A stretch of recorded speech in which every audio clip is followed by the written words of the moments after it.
Hi Ryan. First of all, thank you for having us. We are super fans from India and we have absolutely loved the promos so far. And what stood out to me was the entry of Namor.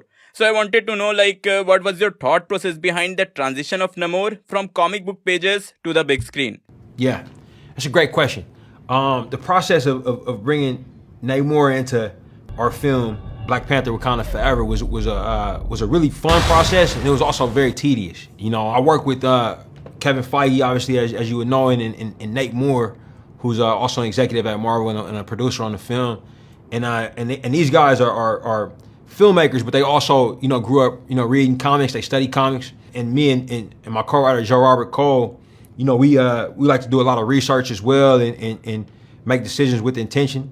And for us, the process of making a sequel to the first film really informed how we would bring Namor in, because we didn't want to shoehorn comic book Namor into our world. We wanted to do everything with the intention of making the best Black Panther movie that we could. You know what I mean? And so, we had to find a way to using the same tactics that we used in terms of realizing Wakanda.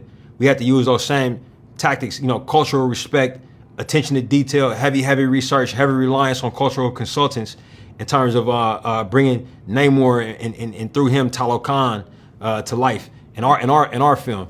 And this is also, with respect to what James Wan is doing and what other filmmakers have done with in terms of bringing Atlantis to life. You know what I mean? In cartoons and in television and in comic book films. We wanted our film to work in concert with those other things. We wanted to have a healthy respect for the existence of those things out there and make sure that we were telling our story in a way that stood separate and apart of those things.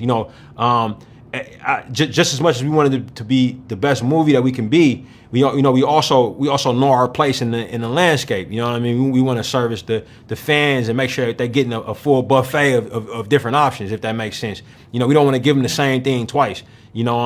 So I think with that, and in the spirit of our films and our films conversation with the idea of colonization, we said, hey, maybe this Greco-Roman idea has had enough exposure. This idea of Atlantis being Plato's Atlantis. There are other stories and other cultures about islands that have submerged or continents that are hidden. And this idea it's a human idea that exists in different forms all over the world.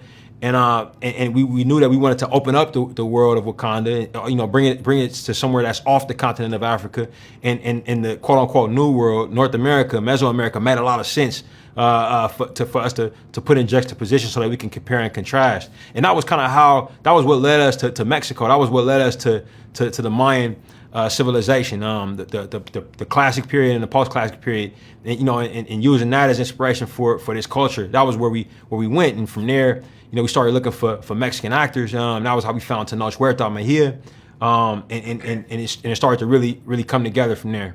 Also, what really struck us is Ironheart. Is Riri Williams' origin in MCU connected to Tony Stark in some sense? Yeah, that's a great question. I don't want to put any spoilers out there. I know you all haven't seen the film yet. I know the same for your audience.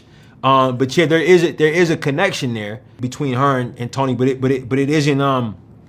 It's a complicated connection, and Riri's a supporting character in this film, so she's there kind of in concert with a lot of other characters, but she does play a major role, and we will get to know a little bit about how she became who she is when we meet her in this film. And in many ways, I expect audiences to connect with her because she is a bit of an audience surrogate in this film. She's like one of the few main characters in the film who doesn't really have any direct experience with Wakanda or with Talokan, so she's kind of the every person, you know what I mean? She's kind of reacting to things and seeing them for the first time, whereas the other characters are stoked in the cultures of Wakanda or Talokan, if that makes sense. All right, Ryan. So there are a lot of crazy fan theories popping up here and there about the new Black Panther and about a certain doctor who may or may not have Doom in his name.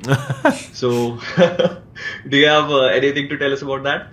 Oh no, I can't tell you anything about that. I don't want to give you all any spoilers or or mislead anybody or lead anybody to anything. I'll just say I'm really excited for y'all to see the film. You know, we worked really hard on it. You know, we made it with a lot of care and passion went into it, and we made it with folks like you all in mind. You know, people who really enjoy these characters, enjoy these types of films. But I'll say I hope y'all get a big bucket of popcorn and soda or whatever y'all eat and drink when y'all in y'all in South Asia. So I imagine y'all got even better food than just popcorn to eat when y'all watching. You know what I mean? But I hope y'all able to enjoy it. Man, bring your families. You know what I mean? It's a movie made for movie lovers. You know, it's got everything you would want in there. You know, so I'm looking forward to sharing it. And what's the one extraordinary thing we can expect from Wakanda Forever? The one extraordinary thing we can expect for Wakanda Forever, I would say there's many extraordinary things you can expect, but we've done some things in this movie that I don't know that have been done before. To be honest with you, like in terms of, you know, for instance, there's 7 languages spoken in this movie. You know, 7 real languages. You know what I mean? And so it's a movie that's heavily subtitled, you know, which is risky for an action film like this, you know. But in the spirit of just respecting the cultures, you know what I mean. It's something that's taken very serious. You know, we make films in America where a lot of languages are spoken, you know, but also it's the expectation that everybody's going to come to us, you know what I mean, and speak English, you know. And you know, I'm really excited about this film where we kind of didn't do that, you know, and the other piece I'll say is every single one of our lead actors, you know, from Angela Bassett, who you know, on down to Mybelle Kaidana and Dominique Thorne, who plays Riri Williams. They all did at least a portion of their own stunt water work. You know what I mean? All of them were free diving and getting in that water, and I think that some of the techniques that we use to film and to coordinate for them and free diving instruction and stunt work in the water, I don't know if it's ever been done before with actors like this. You know what I mean? And predominantly actors of color. You know what I mean? These are black and Mesoamerican actors. You know, getting in that water. You know what I mean? And doing stunts and doing storytelling with a very immersive camera. So I think that part of it, some of the things we did with sets, with constructed sets and water, is really exciting. It's really exciting. Okay, Ryan. Thank you. Okay, Thank you, Ryan. So take care. Bye bye.